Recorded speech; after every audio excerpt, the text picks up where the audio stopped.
오늘 함께 나누실 말씀은 누가복음 17장 11절부터 19절까지의 말씀입니다. 말씀의 제목은 은혜 받은 자의 당연한 반응 감사라는 제목으로 우리 함께 은혜를 나누시겠습니다. 말씀을 읽겠습니다. 시작. 예수께서 예루살렘으로 가실 때 사마리아와 갈릴리 사이로 지나가시다가 한 마을에 들어가시니 나병 환자 10명이 예수를 만나 멀리 서서 소리를 높여 이르되 예수 선생님이여 우리를 불쌍히 여기소서 하거늘 보시고 이르시되 가서 제사장들에게 너희 몸을 보이라 하셨더니 그들이 가다가 깨끗함을 받은지라. 그 중에 한 사람이 자기가 나은 것을 보고 큰 소리로 하나님께 영광을 돌리며 돌아와 예수의 발 아래에 엎드려 감사하니 그는 사마리아 사람이라. 예수께서 대답하여 이르시되 10사람이 다 깨끗함을 받지 아니하였느냐? 그 악은 어디 있느냐? 이 이방인 외에는 하나님께 영광을 돌리러 돌아온 자가 없느냐 하시고 그에게 이르시되 일어나 가라. 내 믿음이 너를 구원하였느니라 하시더라. 아멘. 예수께서 길을 가시다가 한 마을에서 문둥병자 10명을 만났습니다. 그 문둥병자는요 참으로 불쌍한 사람들이죠. 사람들은 그들을 부정하다고 그렇게 말했습니다. 죄인 중에 죄인이라고 그렇게 생각을 했습니다. 어떤 죄를 졌기에 저렇게 저주받은 병에 걸렸을까? 그들은 마을에도 마음대로 들어올 수 없고 따로 마을 밖에서 정해준 곳에 그렇게 살아야 됩니다. 그러나 그들이 살기는 막막하고 구걸을 하러 마을에 들어온 것입니다. 그들은 예수 선생님이여 우리를 불쌍히 여기소서. 예수님에 대한 소문을 들었어요. 그가 우리를 불쌍히 여겨주시겠지 하고 예수 선생님이여 우리를 불쌍히 여겨주소서. 예수님은 그들이 너무나 불쌍했습니다. 그들에게 말씀하셨습니다. 제사장에게 가서 너희 몸을 보이고 모세가 정한 예물을 드려라. 그렇게 말씀을 하십니다. 자, 이 말씀은 뭡니까? 그들에겐 주홍 글씨가 있어요. 나병 환자, 문둥병 환자, 보통 사람과 함께 할 수 없는 자들, 그런 주홍 글씨가 있는데 주홍 글씨를 떼라는 것이죠. 제사장한테 가라는 것은 무엇입니까? 병이 날 것인데 이는 더 이상 나병 환자가 아니다, 부정하지 않다 라는 판결을 제사장이 해줘야 됩니다. 제사장한테 몸을 보이고 가서 예물을 드려라 그렇게 말씀을 하셨기에 나병 환자들은 그 예수님의 말씀을 듣고 제사장한테 갑니다. 근데 제사장한테 가는데요 그들의 몸이 난 거예요. 이게 웬걸? 우리 몸이 낫네? 기뻐서 어쩔 줄을 모릅니다. 그러면서 그들은 그들의 길을 계속 가는데 그 가운데 한 사람이 아니 이게 뭐야? 내 몸이 어린애 피부같이 새하얘졌어. 깨끗이 났어. 견딜 수가 없었습니다. 그는 길에서 하나님께 영광을 돌립니다. 내 병을 고쳐주신 하나님 너무나 감사합니다. 길에서 영광을 돌리는 거예요. 그러면서 아니 제사장한테 몸을 보이라고 그랬지 그가 예수 선생님이셨지? 그러면서 예수님께 돌아옵니다.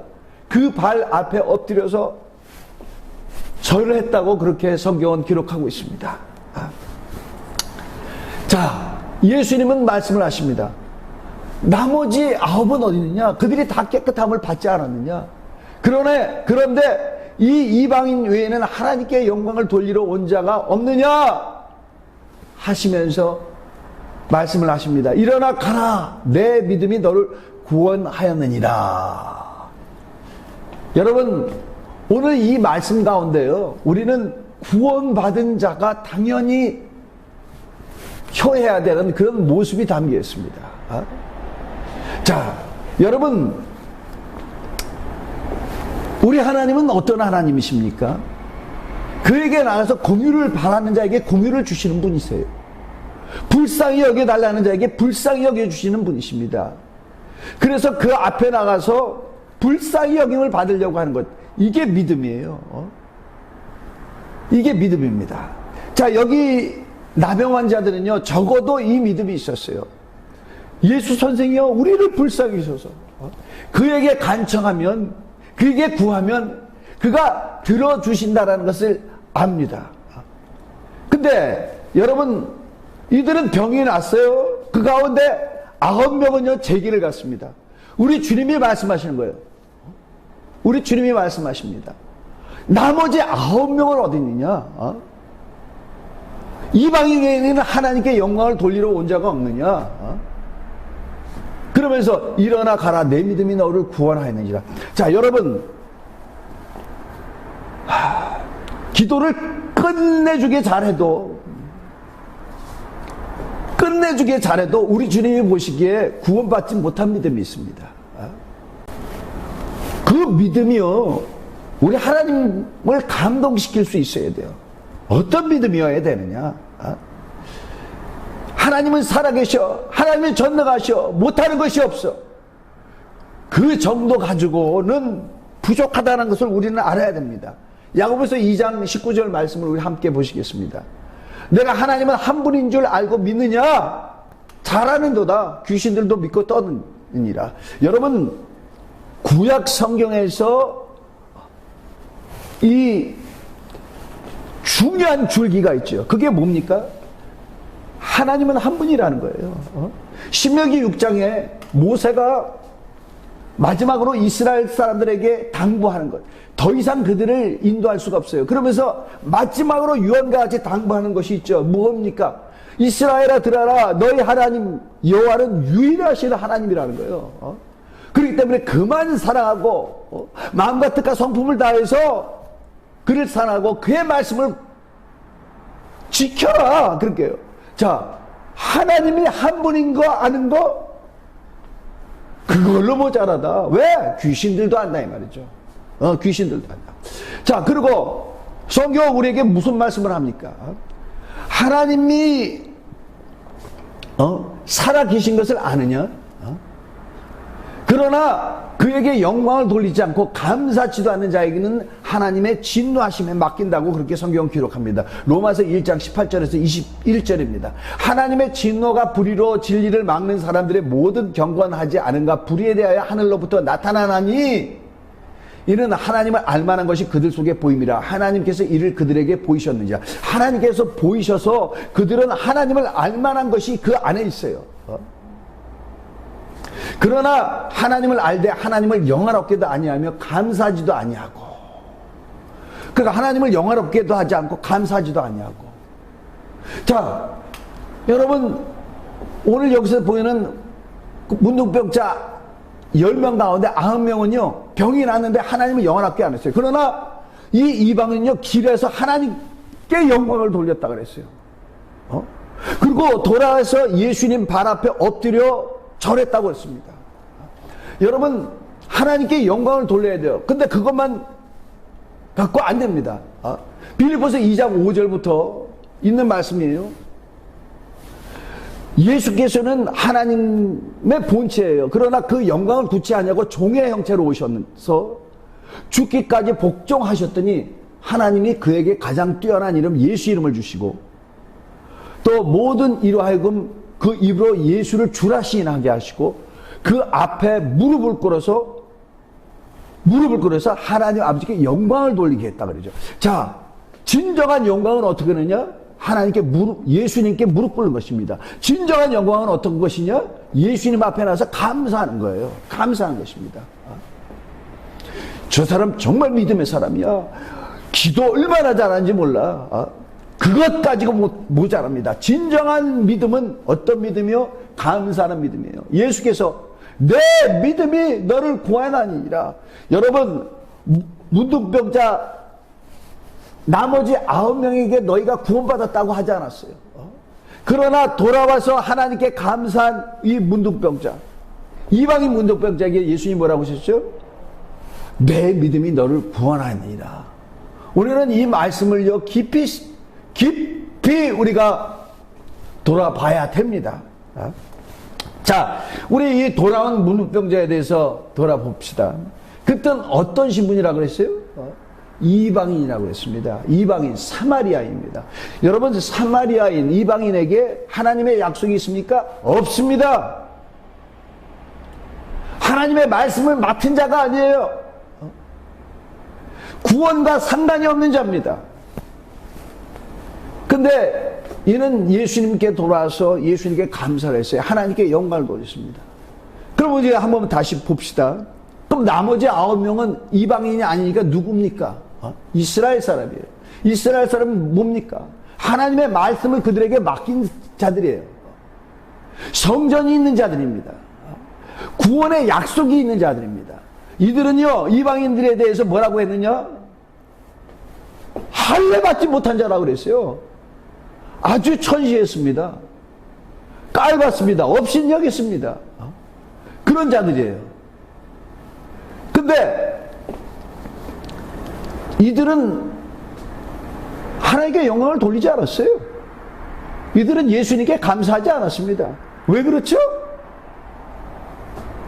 복에 겨운 사람들이죠. 너무나 오랫동안 이스라엘 사람들은요, 하나님의 은혜 가운데서 했어요. 이 세상의 모든 민족 가운데 하나님이 그들을 돌보지 않았어요. 오직 이스라엘 사람들만 돌봤습니다. 이스라엘 사람들을 사랑하셨어요. 이스라엘 사람들을 인도하셨습니다. 이스라엘 사람들은 그렇게 생각했어요. 우리는 우리 조상 때부터 우리 하나님이 우리를 인도하셨어. 우리 조상들을 인도하셨어. 광야에서 만나를 먹이셨어. 적군이 쳐들어도 우리 하나님은 그들을 파멸시키고 우리를 구원하셨어. 이스라엘 사람들은 하나님이 특별히 그들을 사랑한다고 생각했어요. 그래서 하나님의 넘치는 은혜와 그 축복 가운데 살았습니다.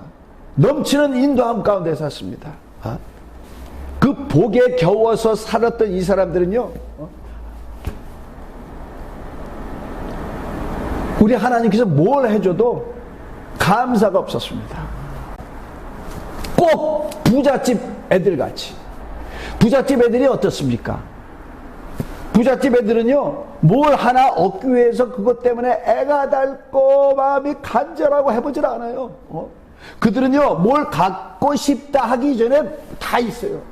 그렇기 때문에 뭐가 자기에게 주어져도 그걸 애지중지 귀하게 여길 줄 모릅니다. 뭘 줘도 감사할 줄 모릅니다. 오히려 자기가 원한 것이 없으면 그걸 참을 수가 없죠. 참을 수가 없었죠.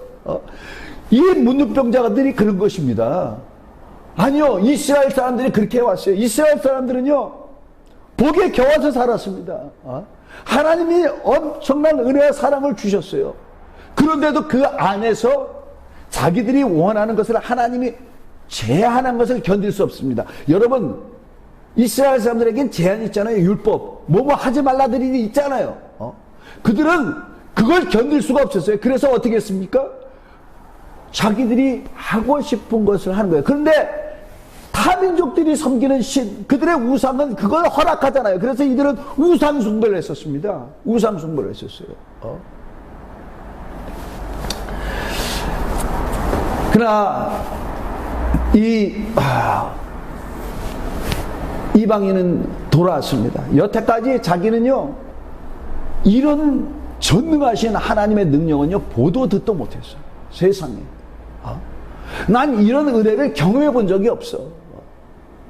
이런 사랑을 맛본 적이 없어. 너무너무 충격을 받았습니다. 어떻게 내게 이런 일이 견딜 수가 없었습니다. 나에게 이렇게 해준 분에게 내가 어떻게 이렇게 할 수 있어? 그는 돌아와서 예수님 앞에 절한 것입니다. 여러분, 하나님의 은혜를 받고 어떻게 감사하지 않을 수가 있어요?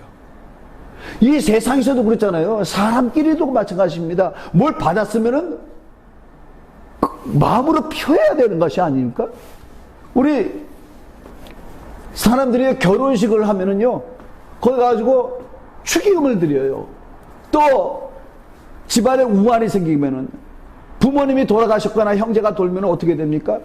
또 부의금을 갖다 줘요. 그렇게 받는다 이 말이죠. 근데 남이 그런 일을 당했어. 자기는 딱 입시서. 그런 사람은요, 사회에서요, 제대로 설 수가 없습니다. 그런 사람은요, 사람들도 그 사람을 손가락질합니다. 사람끼리도 그런데 하물며 하나님께 은혜와 사랑을 받았으면 감사할 줄 알아야 됩니다. 감사할 줄 알아야 돼요. 자, 여러분에게 한 인물을 소개하길 바랍니다. 6.25 동란이 터졌는데요. 어떤 소년이 월남을 했어요. 북한에서부터 남한으로 내려왔는데 내려오면서 부모를 잃었어요. 전쟁으로 말미암아 고아가 돼버렸습니다.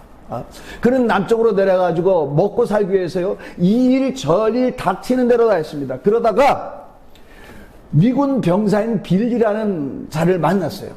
빌리가 그에게 심부름을 시켰습니다. 그런 심부름을 하면서 빌리가 용돈을 주면은 그걸로서 생활을 했어요. 빌리는요, 이 소년을요, 자기 친동생 같이 극진히 아껴주고 사랑을 했습니다. 그런데 어느 날 북한에서부터 포탄이 날아왔는데 그 군대에 있는 연료 탱크를 정확히 막혀버렸어요. 빌리는 그곳에 가까이 있었습니다. 불덩이가 빌리한테 날아와가지고 전신 화상을 입어버렸어요. 그것을 보고요, 이 소년을 보고 빌리가요, 자기 옷을 벗어서 이 소년을 덮어주고 걔를 안고 미군 병원에 갔습니다. 18시간 후에 이 소년이 깨어났어요. 근데 자기 몸이 완전히 전신 화상으로 덮여 있는 거예요. 얘를 빌리가 계속 찾아서 매일매일 보는 거예요. 그러다가 이 육군병원에서 퇴원을 시켰다가 또 이제 더 좋은 병원으로, 미국 병원에서 퇴원시켰고 더 좋은 병원으로 데려갔습니다. 거기서 계속 치료를 받는데 이 빌리가요, 자기 돈을 가지고 얘를 계속 치료를 받게 하는 거예요. 거기서 치료를 받는데요, 이제 어느 정도 회복돼 가지고 그 병원에 있는 다른 한국 아이들과 이제 친해지게 됐고, 그 한국 아이들을 통해서 빌리에 대해서 얘기를 듣게 됐어요. 자, 여기서 가장 꼬마, 여기 하얀 옷 있죠? 이게 옷이 아니에요. 온몸이 붕대로 덮여 있는 것입니다. 얘가 이제 좀 몸이 좋아져서 소식을 들어보니까 빌리가 자기 고국으로 돌아갔대요. 자, 고국으로 돌아갔다는 얘기 듣고 이 소녀는요, 나중에 몸이 회복이 돼가지고 이제 일을 할 수 있게 됐습니다. 이 소녀는 모자 공장에 들어가서 거기서 열심히 일을 했습니다. 근데 여기서 아주 성실하게 일을 하게 돼서 나중에 판매하는 일을 했고, 18살 때는요, 공장 하나를 책임지고 판매 점포를 책임질 수 있는 그런 사람이 됐어요. 여기서 또 이 소녀는 모자 만드는 그 기술을 배워서 19살 때는 자기 점포를 갖게 됩니다. 그리고 조그만 공장을 하나 갖게 되는데요, 여기서 이 소녀는요, 열심히 해서 이 모자 공장이 어떻게 되느냐, 전 세계에서 가장 큰 모자 회사가 됩니다. 자, 이 소년이 누구냐면요, 백성학이라고요. 전 세계의 모자의 35%의 판매력을 갖고 있는 영한 회사의 백성학 회장이 돼요. 전 세계 판매량의 35%. 자, 이 사람이요, 이제 성공한 다음에 무엇을 했느냐면요, 나를 살려준 그 빌리를 찾아야 되겠다. 그 빌리를 찾아서 내가 고마움을 표현해야 되겠다. 그래서 힘이 있으니까 미국에 왔습니다. 미국의 FBI에게 수소문을 했어요. 이 빌리를 찾아줘라. 그래가지고요, FBI가 4년 동안 미국 전역을 쫙 훑어버렸어요. 훑어버려가지고 4년 후에 이 빌리를 찾았습니다. 필라델피아에서요, 건물에서 청소를 하는 청소부로 있었어요. 36년 만에 찾은 거예요. 36년 만에. 빌리, 여기서 이런 청소 일을 하고 있으면 어떻게 해요? 이제 이런 일을 하지 마요. 내가 이제 당신을 잘 살 수 있게 해줄 것이요. 내가 집도 사줄 것이고 자동차도 사줄 것이고 당신 자녀들 내가 다 학교 다 보내줄 것이라고 아무 걱정하지 마시오. 그렇게 얘기했습니다. 근데 이 빌리가요 사양을 했어요. 제발 그렇게 하지 마라. 제발 그렇지 마라. 내가 이런 것을 받으려고 한 것이 아니다. 제발 그렇게 하지 마라. 자, 여기 나온 사람이 이 빌리예요. 이 미국 사람은 이 얼굴을 보세요. 울음이 터지려고 그러는 거예요. 그 조그만 소년이 이와 같이 됐다. 자, 이 백성학 회장과 빌리입니다. 원래 데이비드 비티예요. 근데 이 빌리 미국 사람들 그렇게 하잖아요. 그걸 빌리라고 잘못 들은 건데. 이 분이요 나에게 그러지 말고 정말 나에게 고맙다면은 너 빌리 사랑의 집이라는 거를 좀 만들어 줘라. 빌리 사랑의 집. 그래서 너같이 어려웠던 사람들 거기에 불러 모아서 그들을 좀 세워주는 일을 그 일을 해주라. 그래가지고요 그 백성학 사장님은요 이 빌리의 말을 듣고요 어떻게 했냐면 강원도 홍천에 6만 평 이상 되는 땅을 그가 삽니다. 그리고 거기에다가요 백학마을이라는 데를 세가지고 여기에다가 고아원도 짓고 양로원도 짓고 또 장애자들 수양원도 만들고 또 자활원도 만들었습니다. 그래서 그들을 위해서 봉사하는 거예요. 자, 이분은요 자기 수입의 20%를 어려운 사람들을 위해 도와주는데 쓰는 거예요. 어려운 사람은 씁니다. 자, 결국 이 빌리는 2010년도에 돌아가셨어요. 돌아가셨고 그 후에도 이 백성학 회장은 그 자녀들을 대학까지 다 보내고 또 그들을 지원하고 또 어려운 사람들을 돕는 일을 계속했습니다. 자, 여러분 이런 얘기를 들으면 훈훈하지 않습니까? 왜 훈훈하죠?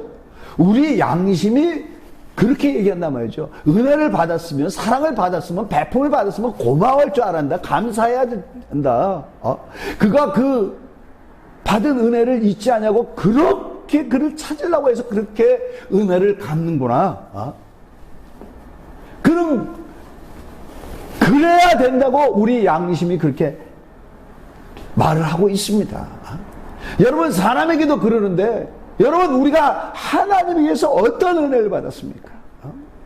여러분 우리는요 죄인이에요. 끔찍한 죄인입니다. 이 죄로 말미암아 지옥 형벌을 면할 수 없는 우리였어요. 근데 그 지옥 형벌의 심판을 우리 하나님이 담당하셨잖아요.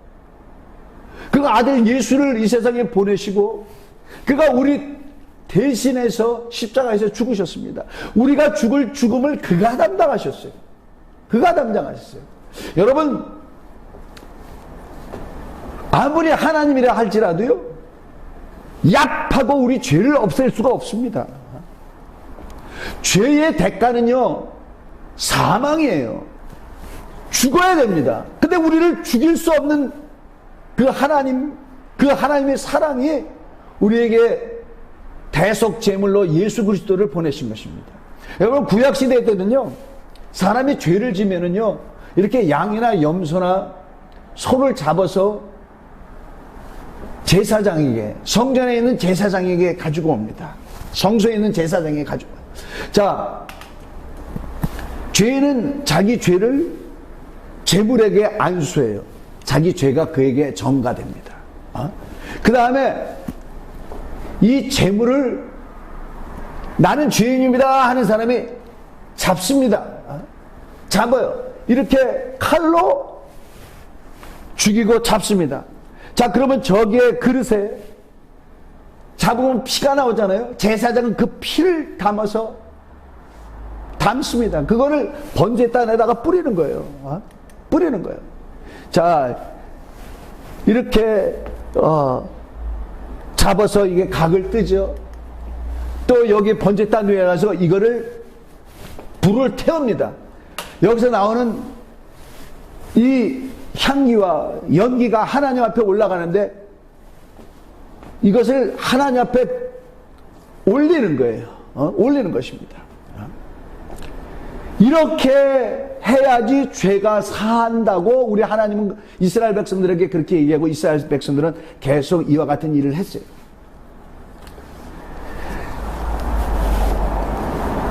여러분, 우리의 죄 사함을 받는 데는요, 이와 같은 희생이 있는 것입니다. 이스라엘 사람들에게는요, 엄청나게 많은 양과 엄청나게 많은 염소, 엄청나게 많은 소들이요, 이스라엘 사람의 죄 때문에 죽어갔어요.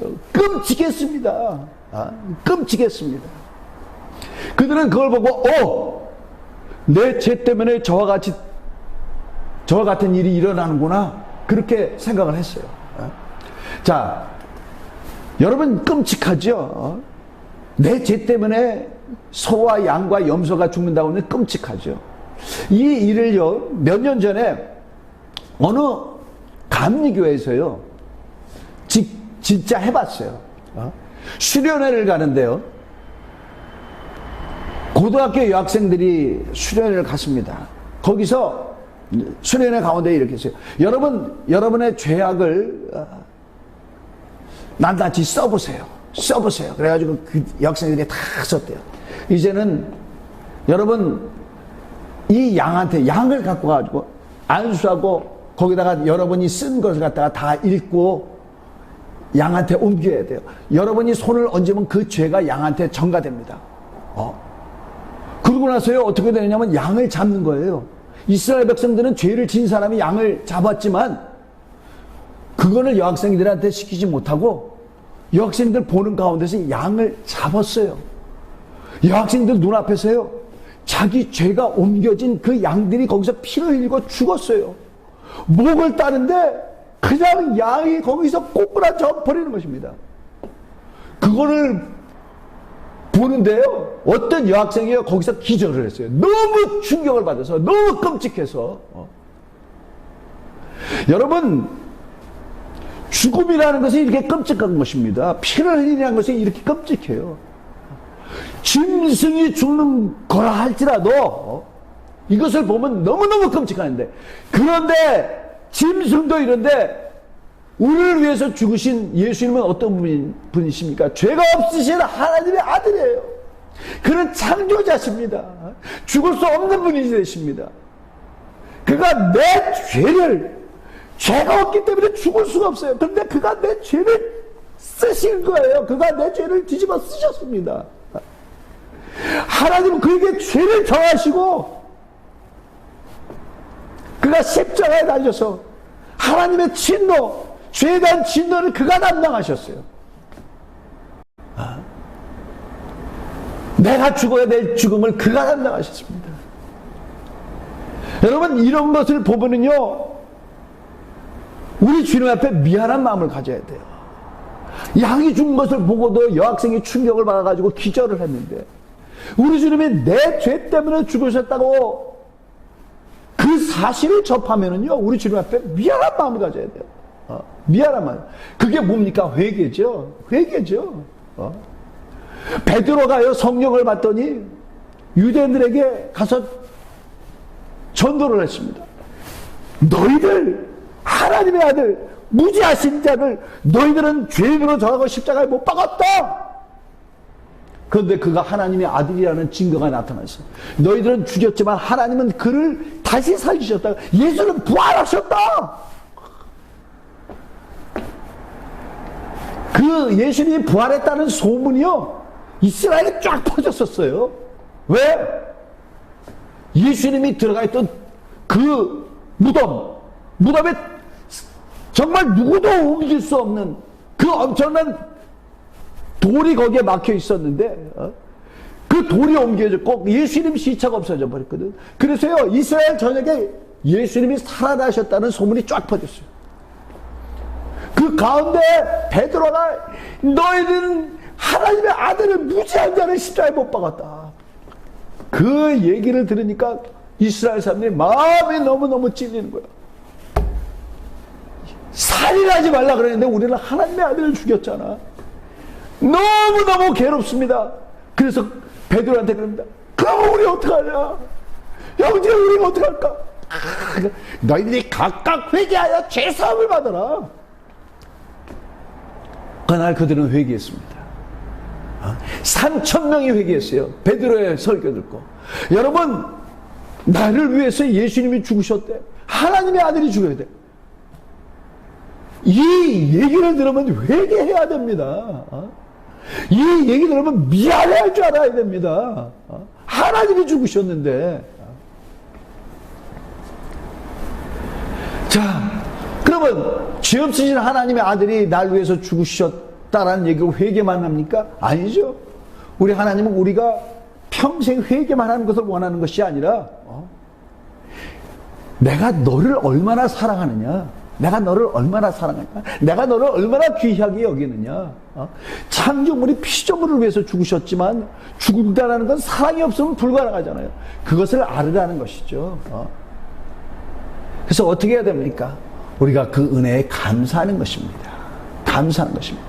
여러분, 하나님의 아들이 우리를 위해서 죽으셨어요. 여러분을 위해서 죽으셨습니다. 그 은혜를 알고 정말 이렇게 병이 났지만 제 갈 길로 가버린 난 났으니까 돼서가 아니고 돌아와서 그 앞에 감사할 수 있는 여러분이 되시길 예수님으로 간절히 축원합니다. 자, 그러면 감사하는 자가 어떤 자입니까?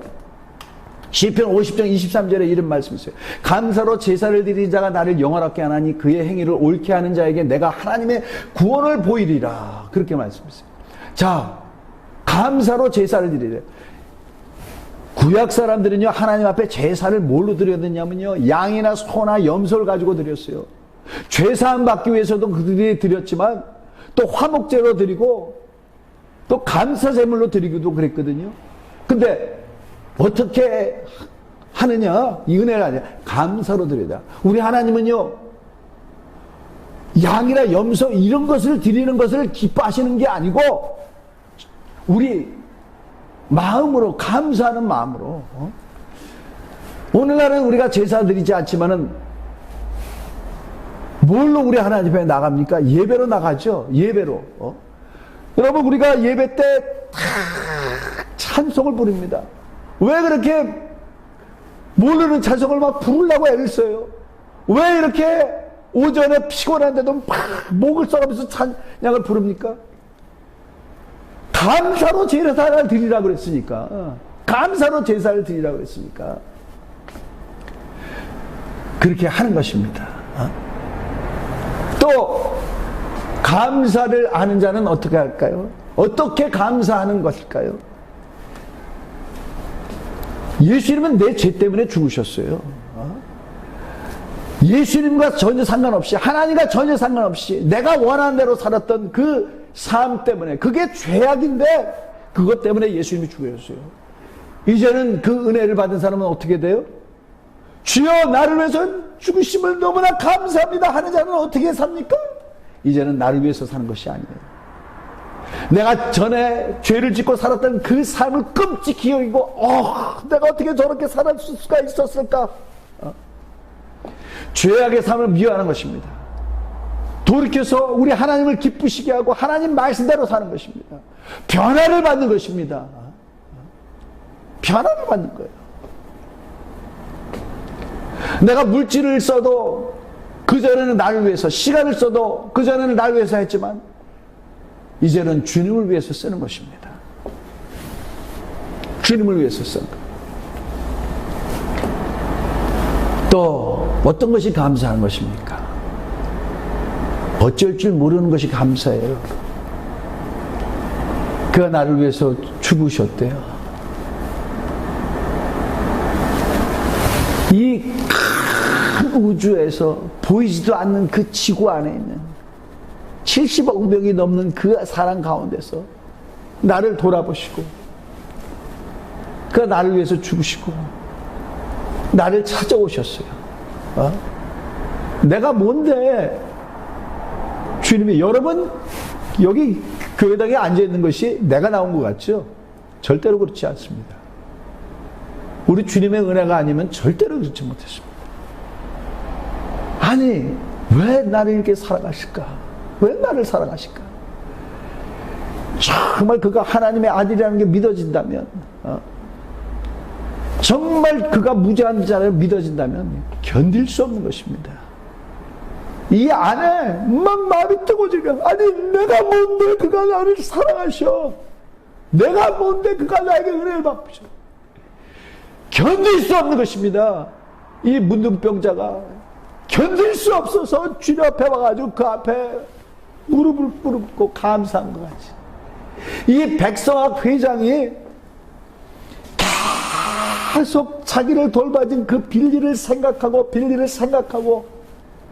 내가 정말 성공해서 고마움을 표해야지, 선물을 해가지고 그를 찾아낸 것 같이.